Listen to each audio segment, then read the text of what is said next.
Bonjour à tous et bienvenue à notre webinaire GEST dédié à la mise en place d'une démarche de prévention quand on est une petite entreprise.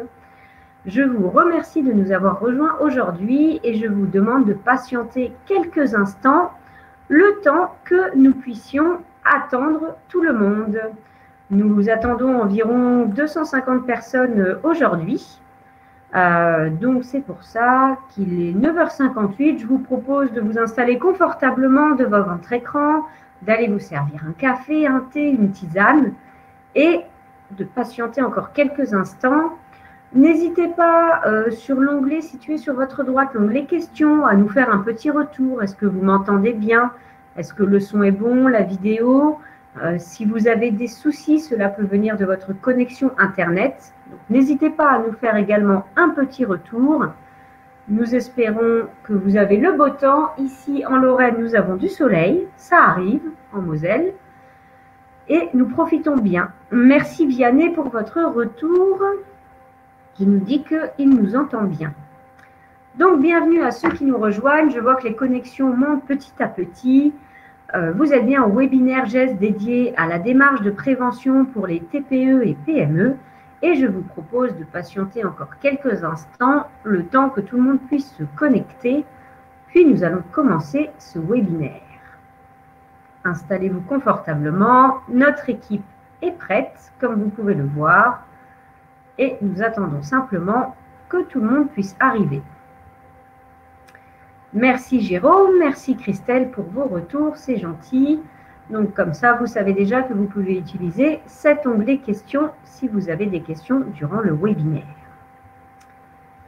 Angélique également nous fait un retour, Alexandra aussi, merci à tous en tout cas et bonjour. Donc nous espérons que vous êtes bien installés confortablement devant votre écran pour ce webinaire. Alors nous avons l'outil informatique qui fait des petits changements tout seul d'écran, comme vous pouvez le voir, ça peut arriver. Normalement, ça n'arrivera pas une fois que le webinaire aura commencé. Isabelle, merci, tout est parfait. Françoise également, merci à tous. Donc, ça y est, les connexions augmentent petit à petit. Je vous invite encore à patienter 1 ou 2 minutes, le temps que tout le monde puisse se connecter. Sachez dans tous les cas que cette présentation sera disponible en replay à la fin de celle-ci. Donc si jamais vous deviez avoir un problème de connexion chez vous ou à votre travail, en fonction de si vous êtes en télétravail ou non, vous pourrez revoir le webinaire entièrement dès que celui-ci sera terminé. Donc pas d'inquiétude, si vous deviez avoir une petite coupure, vous ne manquerez pas la présentation. Donc, bonjour aux dernières personnes qui se connectent. Merci Lydie, Chloé également. Hein, on voit vos retours, donc c'est parfait. Voilà, on attend donc à peu près 250 personnes aujourd'hui. On laisse les gens se connecter et dans 1 minute, on pourra commencer. Bonjour Stéphanie également. Alexandra, alors à 11h20, pas d'inquiétude Alexandra, le webinaire sera terminé. Nous partons sur environ 3/4 d'heure de webinaire, puis suivi de questions-réponses en fonction des besoins. Donc, pas d'inquiétude, à 11h20, celui-ci sera terminé puisque maximum à 11h, vous serez libéré. Le but est de ne pas vous prendre trop de temps de travail non plus et de vous apporter des réponses rapidement et efficacement. Voilà, donc bonjour à tous. On va bientôt démarrer ce webinaire présenté donc par GEST, l'association des services de santé au travail du Grand Est. Encore quelques secondes de patience, le temps d'aller vous rechercher un petit café et nous allons commencer.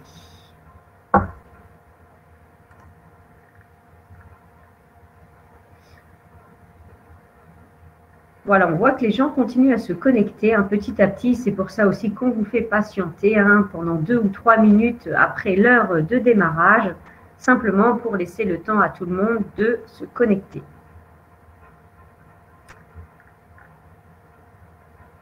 Alors écoutez, il est 10h03, donc je vous propose de démarrer ce webinaire sans plus attendre. Donc bonjour à tous et bienvenue. Je suis Claire Grunder, responsable communication chez Agestra. Et aujourd'hui, pour vous présenter ce webinaire, j'accueille Déborah Jolas, infirmière en santé au travail chez Agestra, Florian Vogel, ingénieur en prévention des risques professionnels chez AIST 3F. Et dans les starting blocks en back-office que vous ne voyez pas, nous avons également une équipe de choc. Anne Gallois, IPRP BTP, et Angélique Cussenot, IPRP ergonome au CIST BTP Lorraine, et Angélique Charles, assistante en santé au travail au CIST BTP Lorraine, qui sont toutes les trois là pour répondre à vos questions. Comme vous les verrez sur votre droite, vous avez un onglet questions. Donc pendant le webinaire, n'hésitez pas à les poser. Celles-ci sont totalement individuelles et nous pourrons y répondre directement à l'écrit par notre équipe. Nous pourrons également reprendre des questions à l'oral dès la fin du webinaire. Comme je vous l'ai dit, cette présentation sera disponible en replay dès la fin de la présentation et vous pourrez au plus tard demain télécharger le PDF de présentation sur le site internet de Gest. Donc sans plus attendre, qu'allons-nous voir aujourd'hui dans ce webinaire? Donc après vous avoir fait une courte introduction, nous vous parlerons des très petites entreprises et de la prévention pour faire un focus sur la prévention en détail. De quoi parle-t-on? Puis, nous rentrerons dans le vif du sujet à vous expliquer de quelle manière mettre en œuvre la prévention au sein de vos entreprises. Et bien entendu, nous vous présenterons également des exemples concrets. Puis, nous vous parlerons également des partenaires qu'il existe. Alors, Déborah, je vous laisse la parole. Dites-nous tout. Qu'allons-nous voir aujourd'hui? Merci Claire. Bonjour à tous. Donc, concernant la prévention, quelques petites paroles d'employeurs et de salariés justement concernant la prévention. Alors, ce que l'on peut entendre régulièrement, c'est qu'elle est difficile à mettre en œuvre, qu'il n'y a pas d'organisation dédiée. C'est pour répondre à une obligation réglementaire et on n'a pas le temps. Et concernant les accidents et les maladies professionnelles, elles sont souvent source d'inquiétude pour les employeurs et les salariés et cela déstabilise l'ensemble des activités de l'entreprise. Alors, le rôle des SSTI.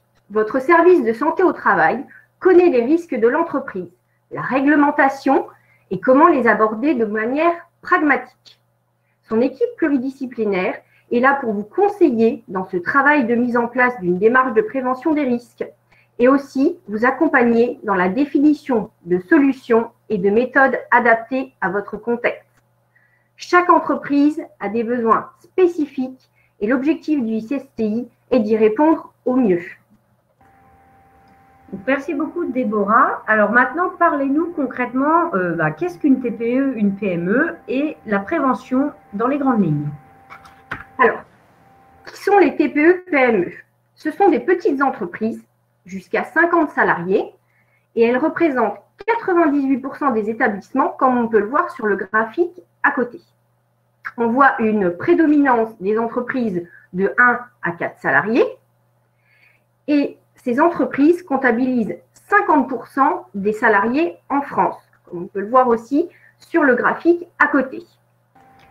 D'accord. En attendant, vous avez vu apparaître sur votre droite, à côté de l'onglet questions, vous avez un onglet sondage. Alors, je vous invite à prendre quelques secondes pour pouvoir répondre et dites-nous, au sein de votre entreprise, y a-t-il une démarche de prévention initiée? Donc oui, non, à venir, ou bien vous ne pouvez ne pas savoir si vous êtes salarié. Donc allez-y, on vous laisse quelques secondes pour répondre. Déborah, les réponses arrivent. Je vais vous les donner. J'attends beaucoup de gens répondre. Donc merci d'ailleurs de prendre quelques temps. Alors pour l'instant, nous avons une majorité de oui. Nous sommes à peu près 44%, 45% de oui. De non, 20%, mais nous avons quand même 20% de à venir. Donc, entre les oui et les à venir, on est à peu près à 65% de démarches de prévention. Donc, ce qui est positif. On va les confronter aux résultats des données nationales et c'est très bien. C'est-à-dire qu'en termes de prévention, le document unique d'évaluation des risques professionnels est rédigé ou actualisé dans 45% des entreprises. Donc là, on est à plus de 60%.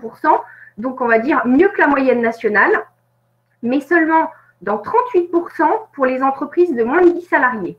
Alors, ce qui est souvent invoqué, c'est que ce document n'est pas réalisé ou actualisé par manque de temps ou manque de moyens. Et on constate que 7% des employeurs déclarent prendre les devants en prévention dans leur entreprise, ce qui laisse une belle marge de progression à venir pour la prévention. Alors, les TPE-PME, vous avez un fonctionnement particulier qui est notamment centralisé pour la gestion autour du dirigeant, une très grande polyvalence des salariés, l'absence de fonctions support orientées santé et sécurité dans les entreprises de moins de 50 salariés. Mais ce dimensionnement de l'entreprise recèle des atouts. C'est d'entraîner toute l'entreprise dans la démarche de prévention et tous les salariés se sentent investis dans la prévention. Merci Déborah. Alors maintenant, pour rentrer un peu plus dans le vif du sujet, donc pouvez-vous nous parler un peu plus de la prévention? Et n'oubliez pas, vous qui nous regardez, si vous avez des questions, notamment par rapport à votre situation ou votre entreprise, vous avez un onglet questions pour les poser et notre équipe en back-office pourra y répondre de manière totalement personnalisée. Alors Déborah, cette prévention, de quoi parle-t-on? Alors la prévention, quels en sont les enjeux? Alors tout d'abord, des enjeux humains. Préserver l'intégrité physique et la santé physique et mentale des salariés. Une motivation et une implication des salariés dans l'entreprise, des enjeux sociaux, réduire l'absentéisme, création d'un climat social sain, assurer une attractivité de l'entreprise, améliorer les conditions de travail, des enjeux juridiques, éviter les pénalités et les condamnations en répondant aux obligations légales, et des enjeux économiques, réduire les coûts liés à la réparation, les accidents du travail, les maladies professionnelles, le maintien dans l'emploi, améliorer l'image de marque de l'entreprise et préserver les ressources de production et les savoir-faire. Une démarche de prévention est toujours un investissement bénéfique.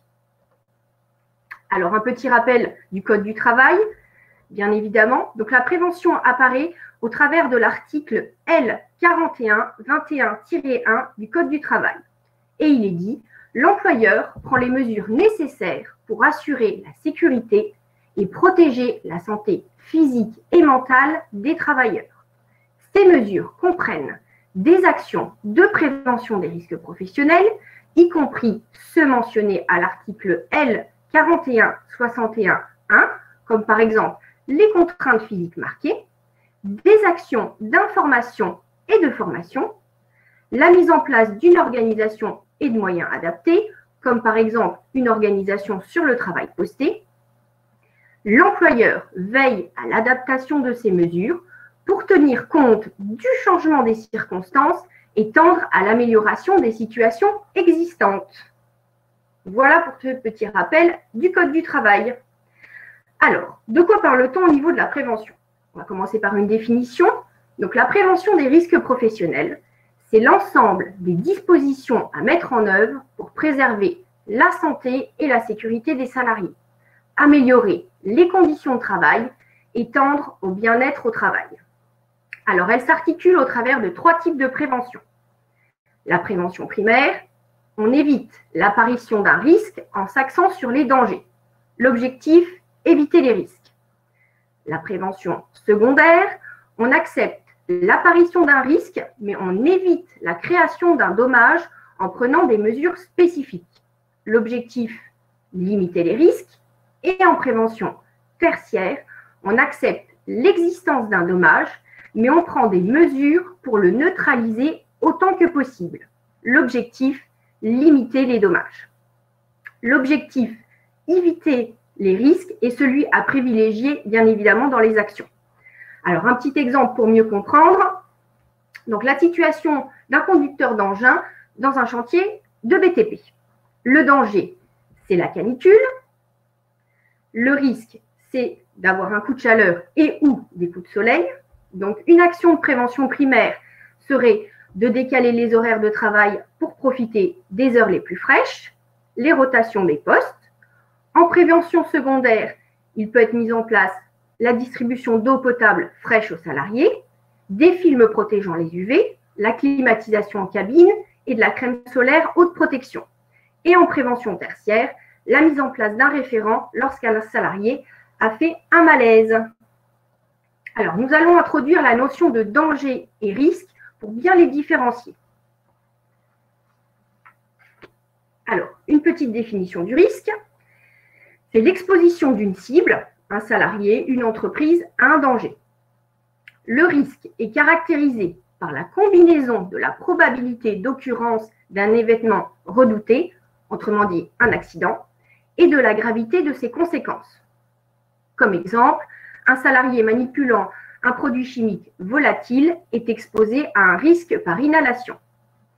Et la définition du danger, c'est une propriété intrinsèque des produits, des procédés pouvant entraîner un dommage, par exemple une substance toxique ou bien un micro-organisme à caractère infectieux. Vous voyez tous de quoi je parle. Alors, pour reprendre le petit dessin, notre situation dangereuse, le danger, c'est qu'il y a une caisse qui est transportée en hauteur par un engin. Et notre cible en dessous, c'est notre salarié qui évolue dans son milieu de travail. Et le risque, eh bien, c'est que la caisse, il y a un dysfonctionnement au niveau de la tâche et tombe sur le salarié. Alors, nous allons donc passer aux 9 principes généraux de la prévention. Donc, on va les énoncer et les détailler un à un avec quelques exemples. Donc, le premier, c'est éviter les risques en supprimant le danger ou l'exposition à celui-ci. Comme réduire l'exposition au bruit en achetant une machine la plus silencieuse possible.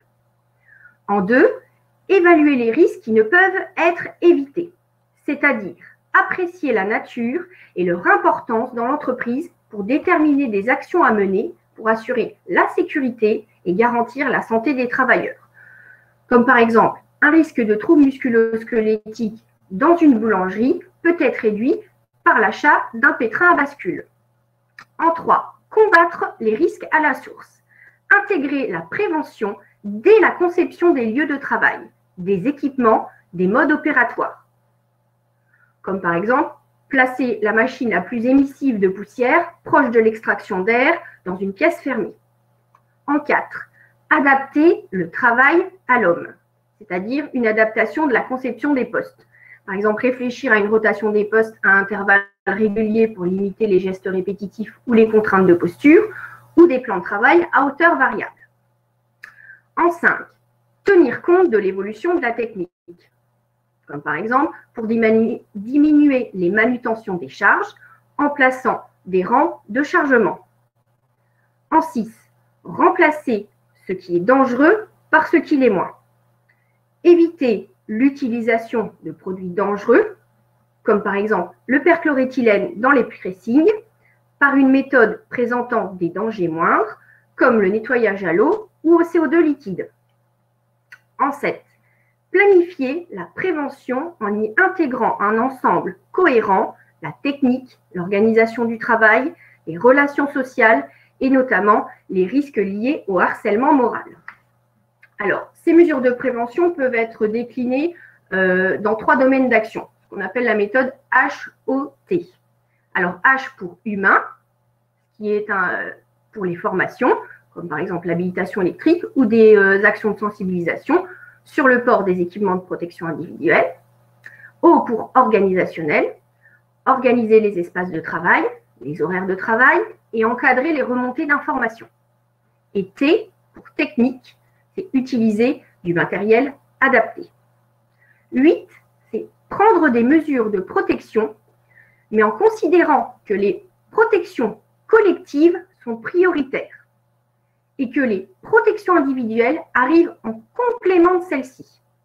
Par exemple, lors d'une exposition aux poussières de bois, il faut une aspiration à la source de la machine et en complément, l'utilisation du masque adapté.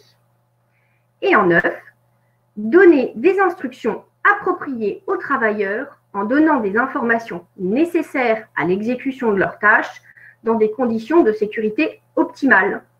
Et dernier exemple, l'utilisation de gilets ou de vestes réfléchissantes sur un chantier pour être visible de tous, notamment quand plusieurs corps de métier sont présents.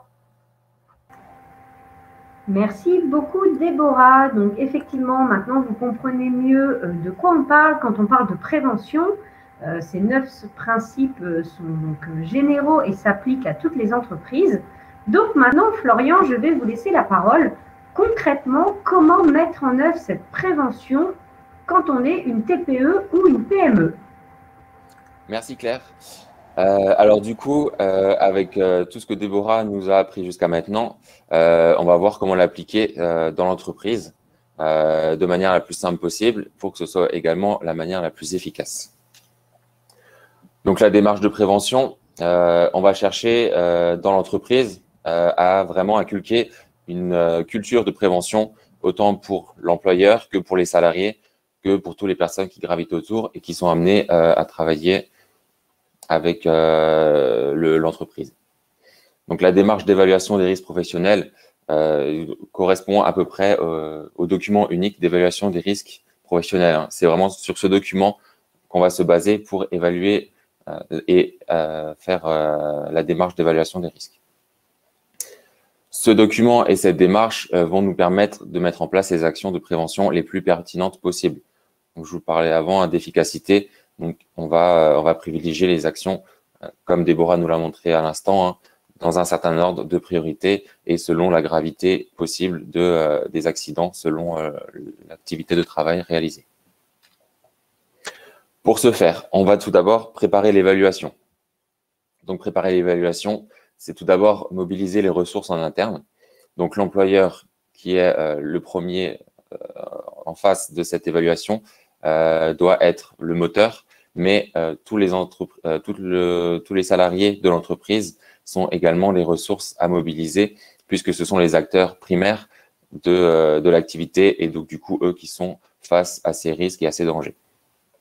Vous pouvez également mobiliser des ressources externes. Donc, on verra tout à l'heure, on a une certaine liste, hein, comme le service santé au travail ou d'autres partenaires, pour justement vous aider à travailler sur le sujet. Donc, vous pouvez travailler dans les très petites structures à 1, 2 ou en petits groupes pour essayer de former un groupe pilote et avancer sur le sujet. Dans les plus grandes structures, au-delà de 10 salariés, on verra que du coup, mobiliser tout le monde en même temps sur le sujet, ça peut être contre-productif et du coup, là, on va vraiment se baser sur un groupe de travail. Pour préparer l'évaluation, on peut également utiliser des outils qui vous aideront à y voir plus clair un petit peu dans la démarche d'évaluation. Donc là, on parle un peu de mode projet. C'est simplement pour essayer de définir les étapes de cette évaluation. Voilà, essayer de ne pas se lancer dans le flou. On a vu avant avec Déborah qu'il y avait environ 50% des entreprises qui n'avaient pas encore de document unique ou pas mis à jour forcément. C'est pas forcément facile de démarrer. Voilà, une fois qu'il est mis en place, on peut reprendre l'évaluation et la démarche comme elle a déjà été faite. Mais c'est toujours utile d'avoir un petit peu des aides et des supports. Pour préparer cette évaluation, il faut également se définir des objectifs, des moyens et les résultats qui sont attendus derrière. Comme pour toute entreprise, hein, vous allez vouloir avoir des effets hein, sur les moyens mis en place. Donc, au niveau collectif, simplement hein, pour voir sur l'ensemble de l'activité de l'entreprise quels sont les risques, qu'est-ce qui est fait, quels sont les résultats attendus. Là, il n'y a pas photo, hein, il faut se baser sur le document unique d'évaluation des risques professionnels. Non seulement c'est une obligation réglementaire, mais c'est également vraiment le document qui vous permettra de vous repérer le plus facilement possible. Donc du coup là, Claire, je te laisse prendre la parole. Oui, je disais merci Florian. D'ailleurs, à ce sujet, donc, nous venons de publier un nouveau sondage pour savoir si ce document unique d'évaluation des risques professionnels a-t-il été rédigé dans votre entreprise. Donc, je vous laisse quelques secondes pour y répondre, même si nous avons déjà eu beaucoup de réponses. Et pour l'instant, eh ben, vous êtes des bons élèves. En tout cas, votre entreprise est une bonne élève, puisque je suis à quasiment 95% de oui et 3% de non. Donc, on laisse encore, je vois que les gens y répondent. Ah, le non monte un petit peu, mais très très peu. On est quand même, Florian, majoritairement à 90% de oui. Donc, nous avons des bons élèves aujourd'hui. Merci pour vos retours, merci Claire. Alors, je ne sais pas si les non sont plutôt timides par rapport au oui. Mais en tout cas, voilà, à savoir que au niveau national, comme le disait Déborah tout à l'heure, la tendance est plutôt à 50%. Voilà. Après, tant mieux si vous êtes concerné par le oui, si le document d'évaluation des risques est déjà mis en place. C'est un bon point. C'est vraiment le point de départ, hein, de l'évaluation et de la démarche de prévention. Au niveau individuel, donc là, toujours en ayant à l'esprit de remplir le document unique d'évaluation des risques, il faut savoir qu'il y a une évaluation qui se fait et elle se fait en étudiant le poste et les conditions de travail réelles. On ne peut pas rester dans un bureau et imaginer l'activité de travail d'une personne autre que soi-même et imaginer les risques et les dangers auxquels elle est soumise. C'est vraiment important d'étudier ce poste et d'échanger avec les personnes. Toujours dans la préparation, si on se prépare correctement, la démarche sera d'autant plus facile après. Donc la préparation est vraiment importante. Donc vous avez encore quelques points à rédiger à ce moment-là, enfin à avancer avant ce moment. Il faut du coup définir ces moyens alloués à la démarche de prévention. Qu'est-ce que je vais en faire? Donc je définis tout d'abord l'organisation de travail. Je vous disais tout à l'heure, est-ce que c'est une personne qui va s'occuper du coup de la démarche? Alors, une personne, c'est bien si c'est une personne formée, type HSE, alors hygiène, sécurité, environnement, un responsable, technicien ou autre. Là, on concerne plutôt les petites entreprises. Donc, du coup, il n'y a pas forcément de personnes dans l'entreprise qui sont dédiées, détachées à cette tâche. Donc là, ça peut être toujours une personne qui sera souvent l'employeur, mais aussi un groupe pilote qui coordonne la démarche. Donc, c'est important de mobiliser les ressources dans les petites entreprises pour que tout le monde se sente concerné. Également, définir le champ d'intervention, donc qui peut être appelé unité de travail. Dans les petites structures, on n'a pas trop ce besoin. Par contre, dès que l'activité est importante, il faut mieux diviser, on va dire, l'entreprise en unités de travail afin de pouvoir précisément voir ce qui se passe dans cette unité, puisque dans une unité de travail, on peut retrouver déjà pas mal de dangers et pas mal de risques associés. Donc, si dans le document unique, vous prenez tout en une fois, tous les risques, tous les dangers, ce sera assez indigeste. Si vous utilisez la méthode unité de travail, vous pourrez découper l'entreprise et voir que c'est beaucoup plus simple. Également, définir les outils mis en œuvre pour l'évaluation. Donc, il en existe déjà pas mal sur Internet ou auprès des partenaires, Service Santé au Travail, CARSAT, INRS ou autres. Ce sont souvent des documents aussi qui sont présents dans l'entreprise. Tout simplement, le registre des accidents, des soins bénins vous donne déjà un bon aperçu des dangers et des accidents qui ont lieu dans votre entreprise. Vous pouvez également vous baser sur des grilles ou des checklists pour être sûr de ne pas oublier de dangers, de risques dans l'activité. Ces grilles ou ces checklists, vous pouvez les retrouver pareil chez les partenaires, mais vous pouvez également les créer vous-même. Les employés, les salariés et les employeurs sont vraiment les personnes les plus à même de connaître les activités, les dangers et les risques associés dans l'entreprise. Donc, faites-vous confiance également. Toujours dans la démarche d'évaluation et de préparation, on va définir les moyens humains et financiers que l'on alloue à cette démarche. Et bien sûr, le dernier point très important, qui est parfois un peu négligé, c'est la communication que vous allez faire autour de cette démarche et autour de la sécurité et la santé au quotidien. Il est vraiment très important de communiquer sur ce point. Alors, si dans une petite entreprise, tout le monde est impliqué, il n'y a pas de souci, tout le monde a l'information, vous communiquez les uns avec les autres. Par contre, dès qu'on passe sur un mode pilote ou groupe de travail, là, du coup, ce groupe est informé vraiment de façon intensive et les autres salariés qui ne sont pas dans ce groupe peuvent se sentir en retrait ou mis à l'écart. Donc, il est très important de communiquer avec eux, avec l'ensemble de l'entreprise, pour que du coup, cette démarche de prévention, ce que vous allez mettre en place, soit accepté et que du coup, une culture de prévention se crée vraiment dans l'entreprise.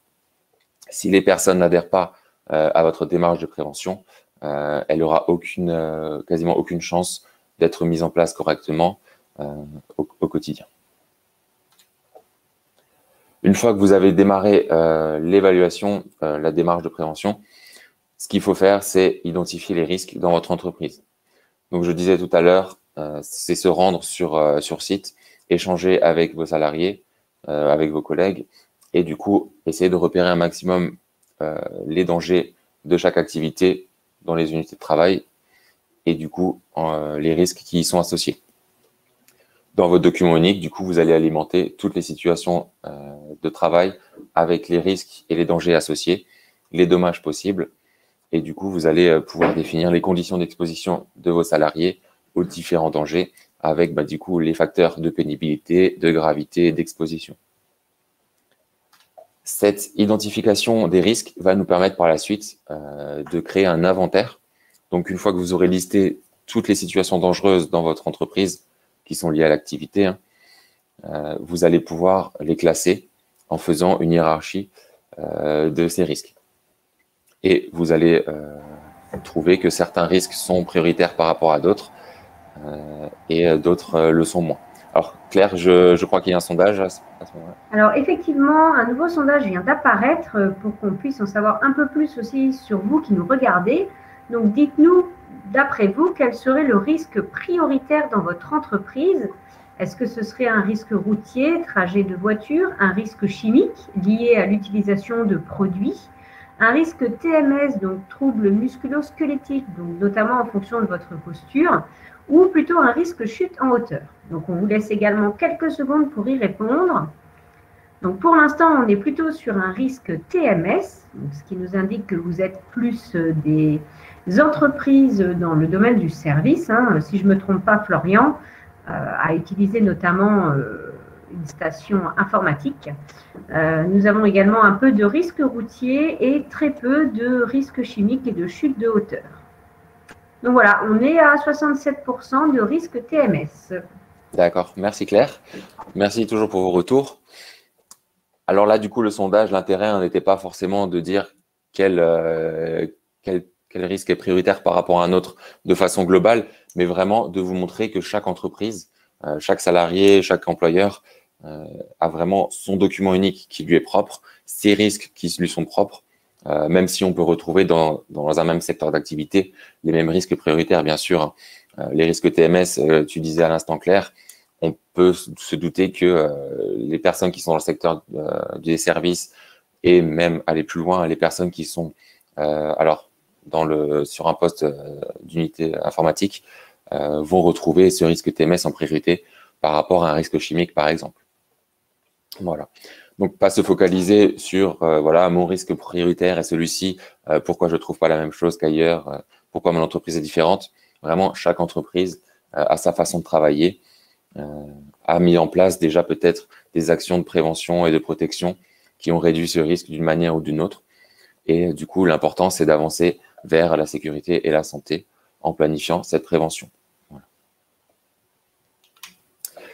Une fois du coup que vous avez hiérarchisé et priorisé vos actions et vos risques dans votre document unique d'évaluation, la suite, c'est simplement d'assurer le suivi du plan d'action.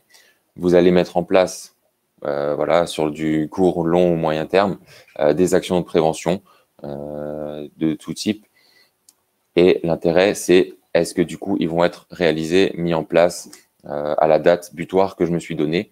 Est-ce que du coup, les personnes qui étaient les garantes de la mise en place de ces actions le suivent régulièrement? Est-ce que quand c'est fait, est-ce que du coup, je ne peux pas passer à une étape suivante? Et l'étape suivante, ce sera simplement recommencer cette évaluation avec du coup recommencer aussi la hiérarchisation. Et à ce moment-là, on verra que la hiérarchisation du coup sera un peu chamboulée puisque vous aurez réduit certains risques et d'autres seront apparus peut-être plus dangereux, plus prioritaires par rapport à ceux qui l'étaient avant, mais qui le sont moins maintenant. Donc, quelques exemples pour vous montrer ce qui est fait dans la réalité. Voilà, je pense que chacun vit au quotidien un petit peu cette démarche de prévention à sa façon. Avec l'équipe de travail, du coup, on a 2 exemples à vous proposer. Donc, merci aux filles qui ont fait remonter ces exemples, aux Angélique, Anne et Déborah. Donc, premier exemple, dans une entreprise de maçonnerie, on a un gérant et ces 4 maçons qui ont eu la visite alors sur leur demande hein, du service de santé au travail lors de la réalisation de la fiche d'entreprise. À cette date, le service de santé au travail s'est rendu compte que le document unique n'était pas encore réalisé, que des affichages réglementaires étaient absents et que les EPI n'étaient pas forcément adéquats, absents ou pas portés. Après discussion et échange avec l'employeur et les salariés, il a été convenu avec le service de santé au travail d'un accompagnement à l'identification de ces risques. Donc, simplement, on reprend la démarche d'évaluation du document unique et du coup, la mise en place d'actions qui en découlent. Donc, le service santé au travail a mis en relation l'entreprise avec la CARSAT, qui a pu, au moyen des subventions qui sont allouées dans certains cas, notamment dans la mise en place de pays adaptés, la substitution de produits chimiques ou l'investissement dans des échafaudages sécurisés, mettre en place du coup ces actions qui n'auraient pas pu forcément être mises en place tout en même temps du fait des moyens financiers pas forcément toujours illimité. 3 actions supplémentaires ont été menées avec le service santé au travail. Donc, c'est des actions de sensibilisation qui ont été construites à partir des observations et des analyses de l'activité. Donc, vous vous doutez bien qu'en maçonnerie, le service santé au travail s'est priorisé sur les risques de chute de hauteur, le port des équipements de protection individuels et le risque chimique. Le résultat aujourd'hui, hein, c'est qu'il y a une véritable relation de conseil entre le service de santé et l'entreprise, un suivi annuel qui a été mis en place. Les salariés, de leur retour, hein, se sentent plus en sécurité, travaillent dans des conditions plus adaptées d'un point de vue santé-sécurité. Deuxième exemple, tout à fait différent, mais toujours une petite entreprise, hein, un couple de gérants et ses 3 salariés dans une boulangerie qui ont eu une demande auprès du service santé au travail. Leur but était de déménager, de concevoir des nouveaux locaux pour la boulangerie et du coup, ils ont demandé un accompagnement dans cette démarche. Donc, le service de santé au travail est tout d'abord venu sur site, voir les locaux existants, analyser les postes de travail et établir une cartographie des risques professionnels. On retrouve toujours le document unique d'évaluation des risques dans la démarche. C'est vraiment le support de la démarche de prévention. La mesure prise et les résultats attendus, hein, c'était la réalisation de préconisations du type conseil, donc en boulangerie, hein, sur le stockage en hauteur pour réduire les contraintes de posture. Vous vous doutez bien, pour ceux qui ne sont pas boulangers ou pas dans le domaine, qu'en poste de vendeur, les stockages sont soit situés en hauteur pour les pains qui se trouvent derrière les personnes, ou alors vraiment en dessous de la taille, voire en dessous du niveau des genoux, pour tout ce qui est carton d'emballage et autres. Donc, du coup, là, il y avait un vrai risque sur les TMS. Donc, le service de santé au travail, après avoir réalisé conjointement avec l'employeur et les salariés l'évaluation, a proposé une organisation de nouveaux espaces de stockage et également un conseil sur le revêtement du sol et des équipements plus ergonomiques. Le revêtement du sol, hein, c'est simplement, puisqu'en boulangerie, vous vous doutez bien que la farine au sol plus l'eau ou tout autre liquide rend le sol très glissant. Et donc, du coup, c'est des choses qu'il faut concevoir et appréhender avant la réalisation des nouveaux locaux. Donc là, cet exemple est très utile puisque du coup, la conception d'un nouveau local, déménagement, agrandissement ou autre, requiert une prévention vraiment en amont avant la pose de la première pierre. Une fois que les travaux seront commencés, souvent, du coup, on se rend compte de certaines choses en matière de santé et de sécurité et qui coûtent, du coup, beaucoup plus que si elles avaient été prises en compte à la base. Voilà, Claire. Merci beaucoup, Florian. Donc, maintenant que vous savez comment mettre en place cette démarche de prévention, les exemples étaient très spécifiques, mais sachez qu'en contactant votre service de santé au travail, vous serez accompagné de manière personnalisée. Donc, n'hésitez pas à faire cette démarche. Et donc, pour conclure ce webinaire, pour aller un peu plus loin, au-delà du SSTI, qui peut accompagner les entreprises ? Alors, du coup, je vous ai parlé des services de santé au travail, bien évidemment. Aujourd'hui, c'est nous qui vous présentons ça, mais nous ne sommes pas les seuls à pouvoir vous aider dans ce domaine. Les partenaires sont nombreux. Normalement, ils sont tous reliés entre eux. Hein. C'est pas parce que vous passez par la CARSAT que le service de santé au travail doit être mis aux côtés et inversement. Donc, vous pouvez très bien contacter. Alors, l'OPP-BTP, le premier dans cette liste, hein, concerne par contre particulièrement les entreprises des bâtiments travaux publics. La CARSAT, là par contre, concerne tout le monde. On va retrouver du coup les aides financières hein, dont je parlais tout à l'heure, des moyens qui sont alloués aux entreprises dans des actions particulières. On retrouve les DRITS, peut-être je me trompe, anciennement les directs, donc qui chapeautent un petit peu les entreprises au niveau régional. L'INRS également, l'Institut national de la recherche scientifique. Je vous parlais tout à l'heure également de documents, de checklists et de listes pour vous aider dans votre démarche d'évaluation des risques professionnels. L'INRS fait de très bons documents, très spécialisés. Par exemple, là, j'avais l'exemple de la boulangerie. L'INRS, si vous êtes dans ce domaine-là, a sûrement déjà évalué pour vous, en amont, les risques d'une boulangerie, vous a pré-mâché le travail, a peut-être trouvé également des moyens de prévention efficaces, des moyens de protection, et tout ça, du coup, vous avez juste à aller taper sur Internet pour retrouver toutes ces informations. Voilà. Après, l'application peut être un peu plus difficile si vous êtes tout seul, mais donc du coup, n'hésitez pas à vous retourner vers les partenaires. Pour les artisans, vous pouvez très bien vous retourner vers la chambre des métiers. Hein. L'utilité, du coup, c'est aussi de faire remonter des informations qui sont les mêmes pour tout un secteur d'activité. Hein. Si tous les coiffeurs autour d'une organisation professionnelle se regroupent et discutent de la prévention, c'est sûr qu'il va en ressortir plein d'idées nouvelles et intéressantes. On retrouve également l'ARACT et d'autres partenaires. Voilà, je ne vous fais pas la liste puisqu'il y en a encore quelques-unes, mais du coup, sachez que vous n'êtes pas seul. C'est très important de contacter ces partenaires pour vous aider. Peut-être il y a des choses auxquelles vous ne pouvez pas penser ou vous ne pensez pas de prime abord. Et du coup, on est là pour ça. Effectivement, merci Florian. Alors, j'ai une question d'une personne qui me demande où trouver les coordonnées justement des partenaires que vous citez. Vous aurez accès au replay de la présentation et au PDF de celle-ci. Donc, vous pourrez après simplement, en fonction notamment de votre département et de votre secteur d'activité, rechercher ces coordonnées sur Google. Ou encore, n'hésitez pas à vous rapprocher de votre SSTI puisque ce sont des partenaires.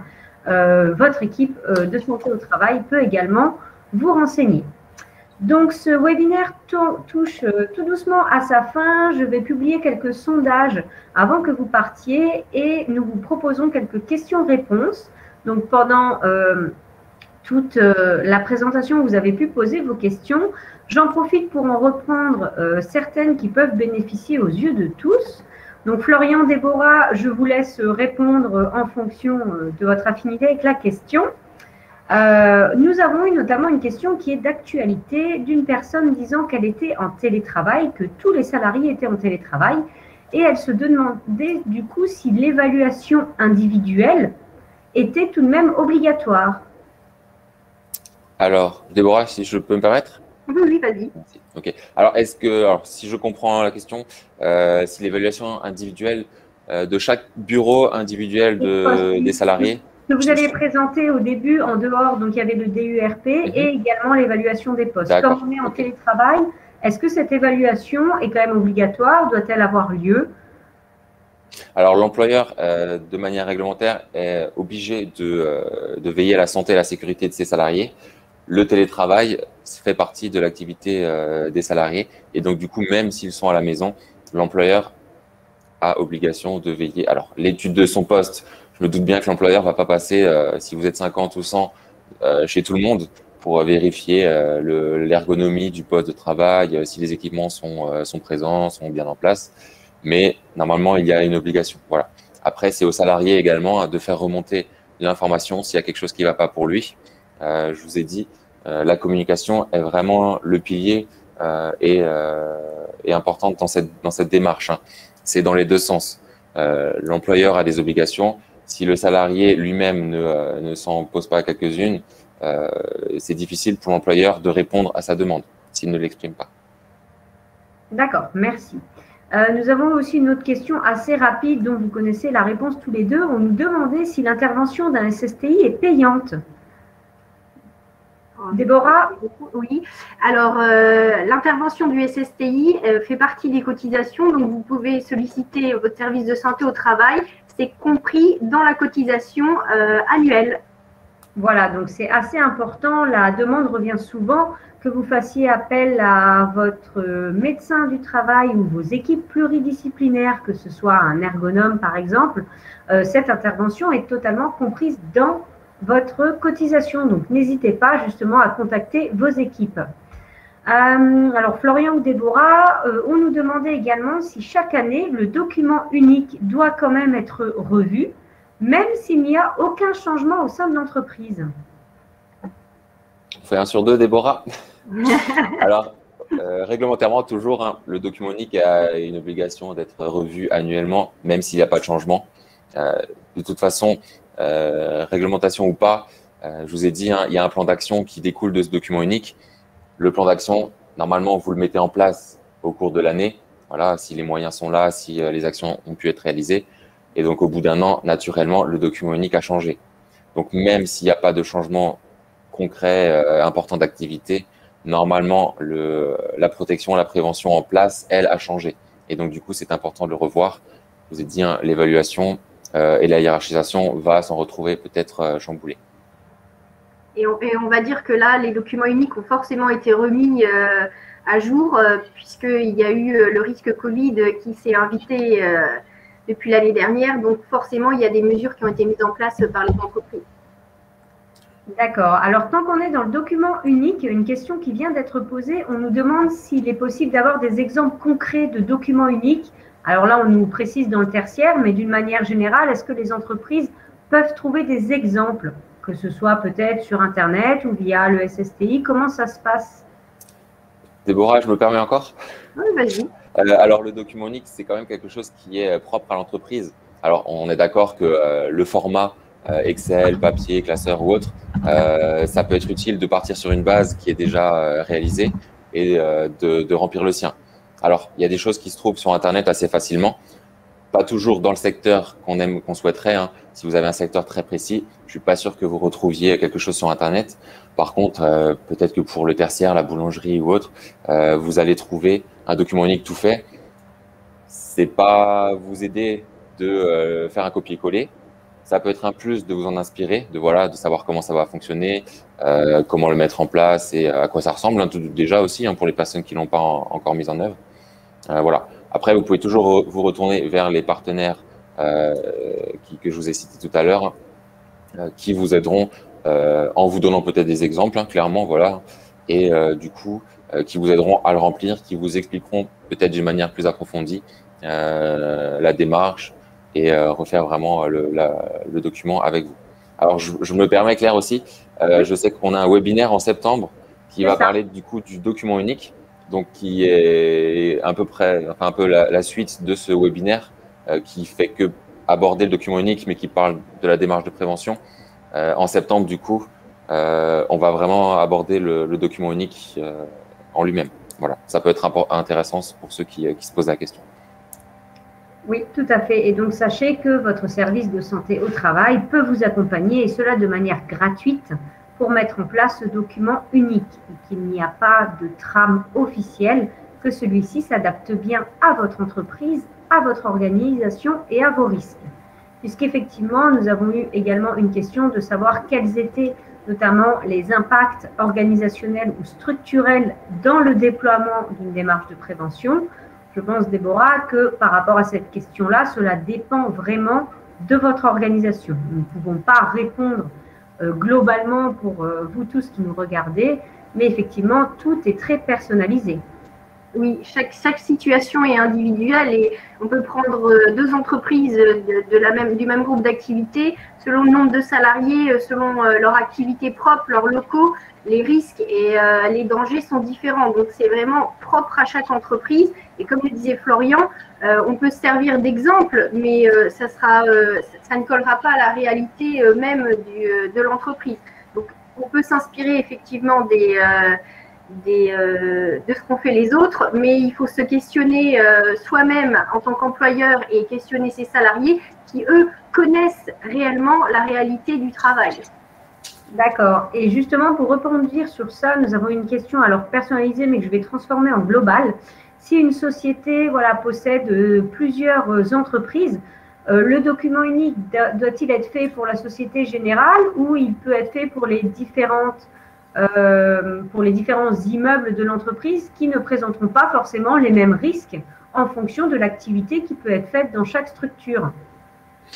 Alors du coup, là, on va un peu revenir sur les unités de travail, hein. On n'est pas sur une unité de travail à proprement dite, mais du coup, un document unique doit être fait au niveau du groupe en lui-même, mais dans ce document unique, il y aura des spécifications, du coup, peut-être par bâtiment, par immeuble, je ne sais pas, et peut-être le document unique sera normalement présent dans tous les bâtiments. Si c'est au niveau national, vous doutez bien que le document unique à Paris ne sera pas forcément accessible à Metz, à Reims, à Strasbourg de la même façon. Donc du coup, on le retrouvera peut-être décliné en différentes versions sur chaque site. Très bien, merci. Alors, entre-temps, nous avons eu d'autres questions, alors plutôt personnelles, donc je laisse notre équipe répondre directement à ces questions-là. On arrive donc tout doucement à la fin, donc j'en profite pour publier 3 petits sondages. N'hésitez pas à y répondre avant de partir. Si vous avez encore quelques questions, posez-les. Notre équipe y répondra à l'écrit. Pour ma part, donc, comme vous l'a dit Florian, en septembre prochain, Gest vous proposera un webinaire vraiment dédié sur le DERP pour vous aider. Sachez que le mois prochain, en mai, le webinaire portera sur le risque routier. Et également, en tant que dirigeant de TPE, PME ou salarié, et n'hésitez pas à le faire remonter auprès de vos dirigeants, Gest a actuellement une enquête en cours très courte, seulement 5 minutes, qui nous permet un peu d'évaluer l'impact de cette pandémie avec laquelle nous vivons depuis plus d'1 an aujourd'hui, qui se prolonge, afin de connaître justement l'effet notamment des dernières mesures, entre les confinements, le couvre-feu, sur votre santé en tant que dirigeant d'une TPE ou PME, mais également sur l'activité de votre entreprise. Donc, je vous invite à vous connecter sur le site de Gest, association-gest.org, pour pouvoir prendre 5 minutes de votre temps et répondre à cette enquête. Et au plus tard, dès demain, vous retrouverez notamment la présentation en PDF de ce webinaire, sachant que le replay sera automatiquement disponible dès que nous allons le finir. Déborah, Florian, avez-vous quelque chose à rajouter pour conclure ? Pour ma part, non. Voilà, pensez au fait que vous n'êtes pas seul et à communiquer. 2 points importants. Voilà, donc les maîtres mots, n'hésitez pas à vous tourner vers votre service de santé au travail. On n'y pense pas forcément, mais nous sommes là pour vous accompagner. Et l'avantage, c'est que vous bénéficiez d'un accompagnement personnalisé en fonction de votre entreprise et de votre situation. Et donc, je vous remercie, Déborah et Florian, et surtout, je remercie aussi beaucoup Anne, Angélique et Angélique qui ont répondu à beaucoup de questions durant ce webinaire. Je vous souhaite à tous une belle fin de journée en espérant que vous puissiez un peu profiter du beau temps. Et donc, nous vous donnons rendez-vous le mois prochain, le 20 mai, pour le risque routier. Merci à tous. Au revoir. Au revoir. Merci, au revoir.